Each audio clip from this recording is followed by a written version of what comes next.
Inihanda ng mga kabayan karwaeng gagamitin para sa kasal ni Prince William at Kate Middleton sa April 29. Piling-pili ng araw ang 5 kabayong hahatak sa royal carriage na sasakyan ng dalawa sa gaganaping royal procession. Gagamitin naman ang karwaeng sinakyan daw ni Prince Charles at yumaong Princess Diana sa kanilang 1981 wedding. Sa royal carriage sasakay sina Prince William at Kate papuntang Buckingham Palace pagkatapos ng wedding ceremony sa Westminster Abbey.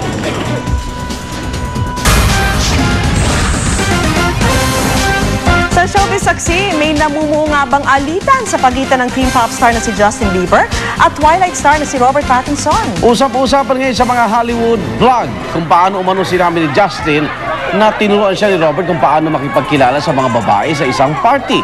Ang tip daw sa kanya, tanungin ang mga babae kung type nilang hawakan ang kanyang buhok. Total daw pareho silang sikat dahil sa kanilang hairdo.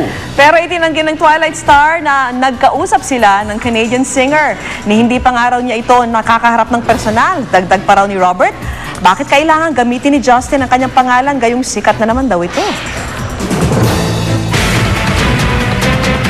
Kung nasa ng balita, ikaw at ang Liga ng Katotohanan, magkasama sa pagbabalitang walang kinikilingan. Walang pinoprotektahan, walang kasinungalingan, serbisyong totoo po lamang. Ako po si Vicky Morales. Ako naman Arnold Glavio, susunod na po ang Reporters Notebook.